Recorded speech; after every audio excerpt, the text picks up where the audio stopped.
Assalamualaikum warahmatullahi wabarakatuh.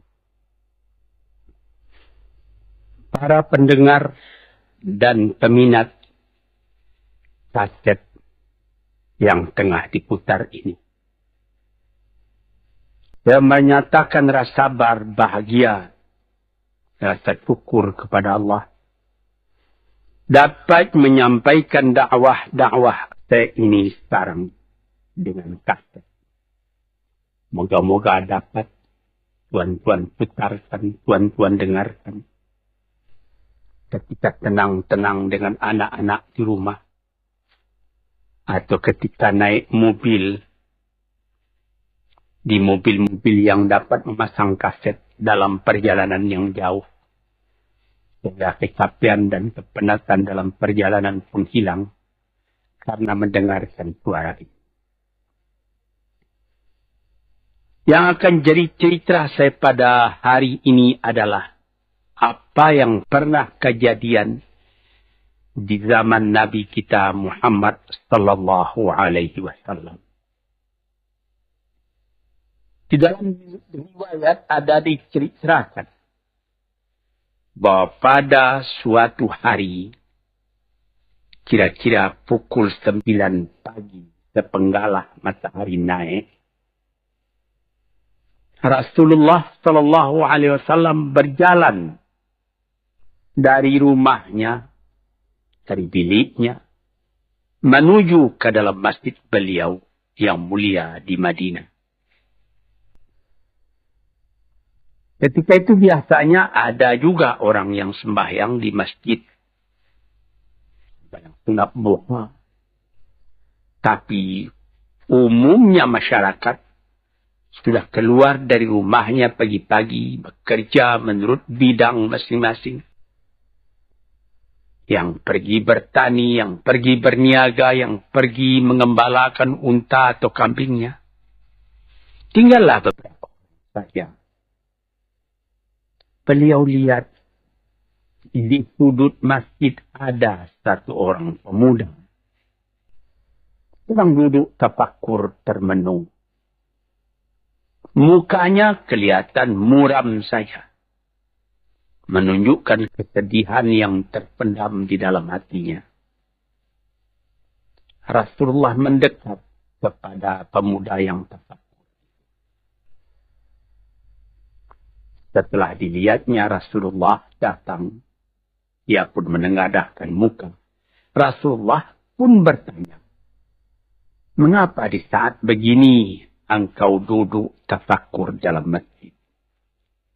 Dan wajahmu kelihatan ada menampakkan kesedihan atau muram durja. Apakah yang engkau derita sekarang ini? Jadi, pemuda tadi menjawab. Hazanun lazimatni ya Rasulullah wa duyunun. Artinya, aku ditimpa duka cita ya Rasulullah. Karena utang. Rupanya orang ini berutang. Utang telah lama. Janji sudah dekat. Persediaan buat membayar belum ada. Itu yang saya menungkan di sini ya Rasulullah. Dengan senyum Rasulullah menjawab. Sudahkah engkau kalau aku ajarkan kepadamu suatu bacaan? Apabila bacaan ini, yaitu berupa doa, engkau baca pagi-pagi. Dan nanti petang-petang pun engkau baca pula dengan hati khusyuk. InsyaAllah hutangmu itu akan terbayar. Tentu pemuda tadi dengan besar hati menjawab, tentu ya Rasulullah. Senang sekali kalau dapat engkau ajarkan kepadaku apakah doa itu. Lalu Rasulullah membacakan, mengajarkan kepada pemuda itu doa ini. Inilah yang akan saya bacakan pula, mudah-mudahan kita semuanya dapat pula mengambil bacaan ini menjadi bacaan kita. Kita baca pagi. Kita baca petang. Apa bunyinya? Allahumma inni a'udzubika minal hammi wal hazan. Wa a'udzubika minal ajzi wal kasli. Wa a'udzubika minal bukhli wal jubni. Wa a'udzubika min ghalabati daini wa qahri rijal. Sebelum kita uraikan atau kita tafsirkan artinya satu demi satu, baik kita artikan secara keseluruhan lebih dulu. Artinya ialah, ya Tuhanku, aku berlindung kepada Engkau daripada ini.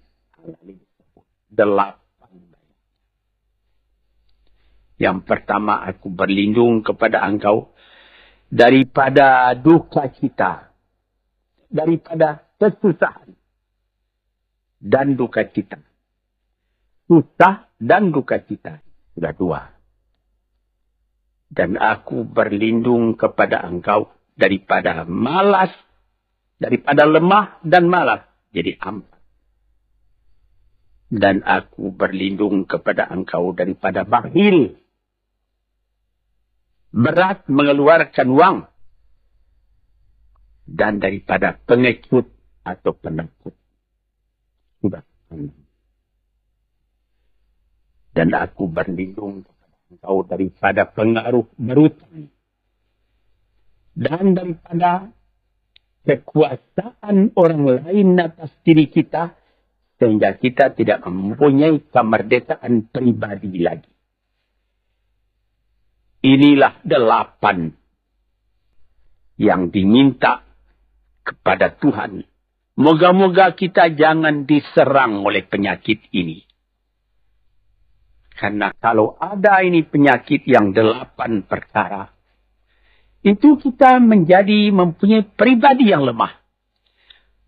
Tidak mempunyai lagi personality yang dapat tegak. Padahal dalam didikan agama kita, tempat kita takut cuma satu, yaitu Allah.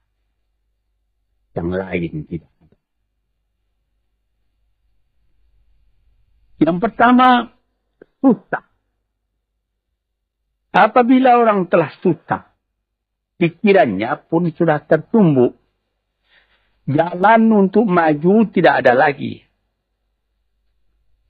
Padahal dalam kehidupan itu, manusia tidak akan berjalan di atas jalan yang datar saja, yang bertaburan. Kehidupan itu mendak, menurun, melereng, berenang, melawiti ombak dan gelombang. Itu pasti dalam hidup. Apa yang disusahkan? Kusut. Tak ada kusut yang tidak selesai. Keruh. Tak ada keruh yang tidak selesai. Apabila pikiran kita telah susah lebih dulu, maka gelaplah jalan yang kita tumpuh ke muka dalam kehidupan tadi. Yang kedua, kita disuruh berlindung kepada Allah daripada duka cita. Yang menyebabkan orang duka cita itu memang banyak. Misalnya, kehilangan barang yang disukai, kematian orang yang disenangi, bahaya yang datang dengan tiba-tiba. Orang yang ditunggu sudah lama tidak datang. Barang yang dicari tak bertemu, dan lain-lain. Lalu tumbuh hazan, duka. Kalau kesusahan menjadikan soal yang kita hadapi jadi kusut, kedukaan menyebabkan jalan yang kita tempuh jadi gelap. Ini 2. dua hal yang bisa menghambat, menjadi rintangan bagi manusia di dalam kehidupannya.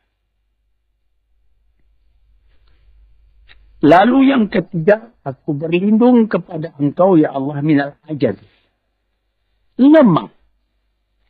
Lemah apa? Lemah fikiran. Tidak ada energi lagi. Tidak ada inisiatif lagi. Menyerah saja.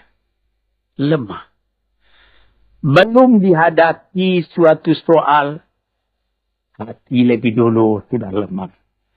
Merasa itu soal terlalu besar. Padahal kalau dihadapi, tidak ada putus yang tidak terselesaikan. Tidak ada terus yang tidak terjadi. Yang lebih berbahaya lagi. Yang keempat. Apa? Malas. Kalau sudah malas. Apa yang akan terjadi? Kita duduk saja termenung-menung dalam kemalasan. Lalu angan-angan banyak cita-cita mati.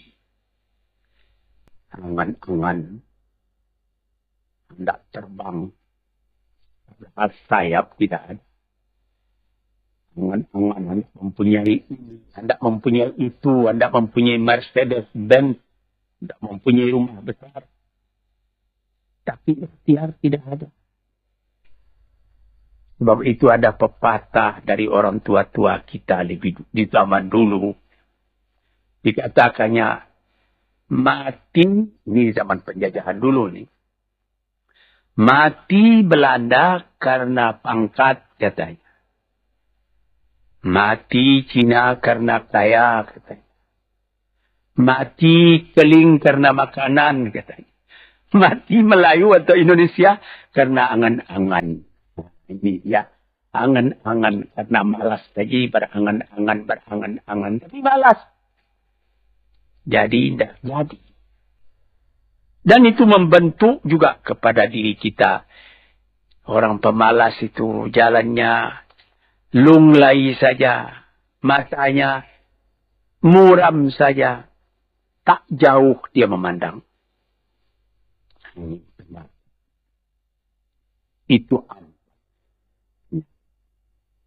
lantas dikatakannya lagi yang nomor 5 dan nomor 6. Wa a'udzu bika minal bukhli wal jubni. Dan aku berlindung kepada engkau daripada bakhil dan pengikut. Ini lebih dikumpul-kumpulnya harta banyak-banyak.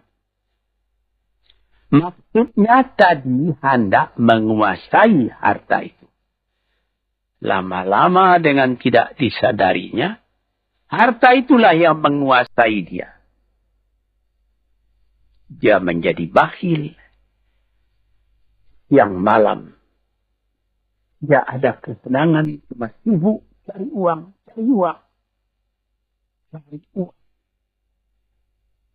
Kemudian, simpan. Banyak-banyak. Gunanya, ya cuma mengumpul itu saja.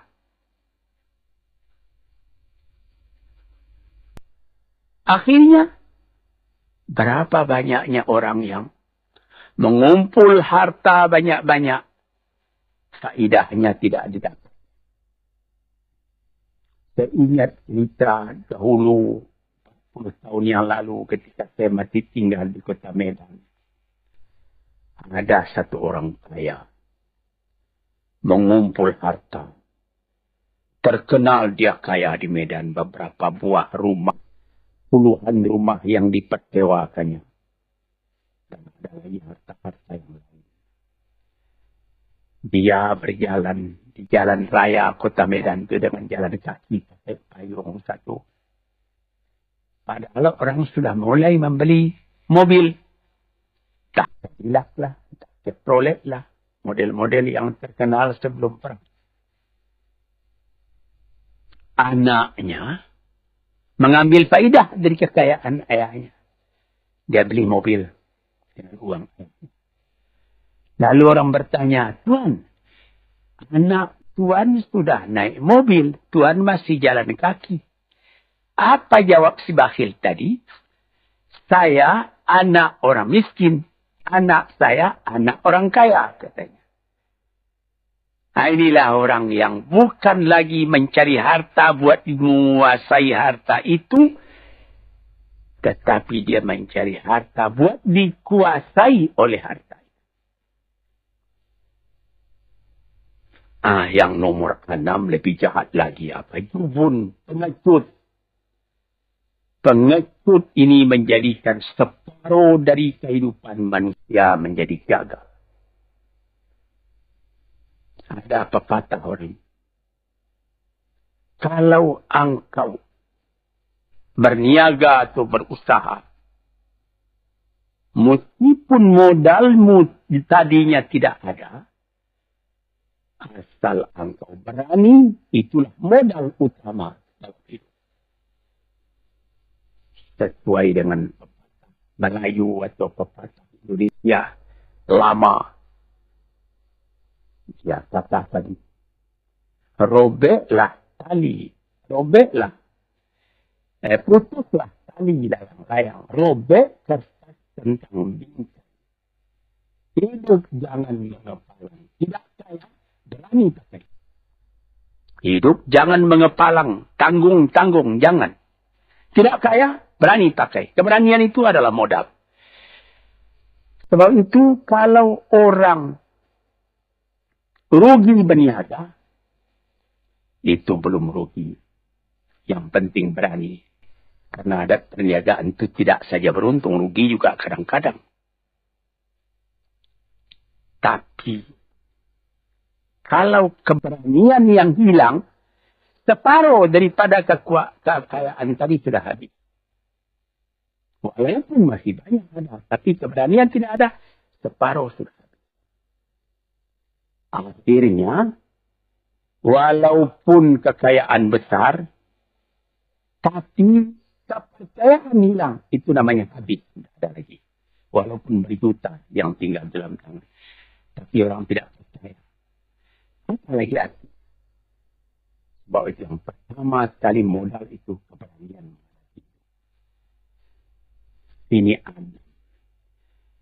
Yang ke-7 dan 8, wa a'udzubika min ghalabatid daini wa taqdir rijal, dan aku berlindung kepada Engkau ya Ilahi daripada pengaruh utang.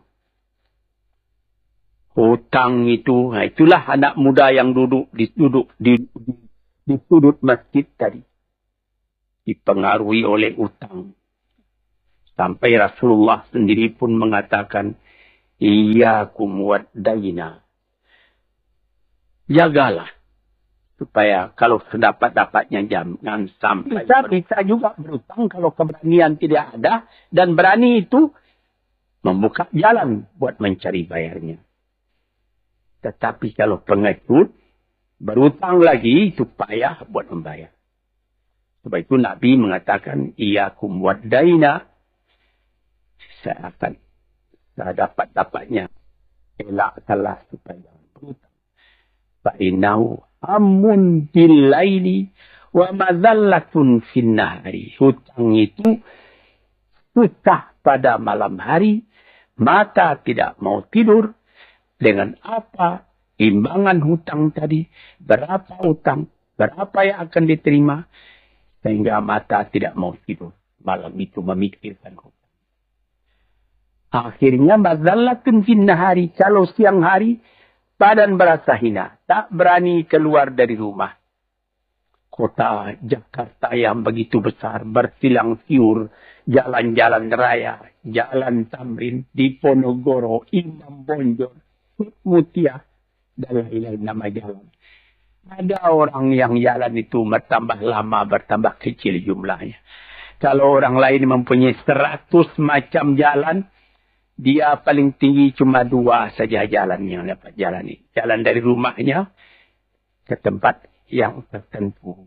Selain dia tidak berani. Kenapa? Karena ada tempat dia berhutang. Jadi dikatakan dalam hadis itu, orang berhutang malam tak mau tidur, siang malu sama orang, takut akan ditanyai, takut akan dicari. ataupun dia berbenam di rumah, datang orang menunggu piutang. Dia bilangkan kepada pembantunya atau kepada anaknya, katakan bapak tidak di rumah. Anak yang tolol atau pembantu yang tolol menjawab, mana bapak? Dia suruh bilangkan bahwa bapak tidak ada di rumah. Kata anak tadi, basa-basi. Lantas yang nomor 8, wakaf rijal. Kita tidak mempunyai lagi kemerdekaan diri buat menyatakan perasaan kita. Karena kita segan kepada orang. Kita terlalu banyak berutang budi kepadanya. Kita terlalu banyak mendapat hadiah daripadanya. Kita terlalu banyak dan lain-lain. Sehingga mulut kita jadi tertutup. Tak dapat bercakap lagi. Ditekan oleh utang budi kepada orang tadi. Kemerdekaan diri tidak adalah.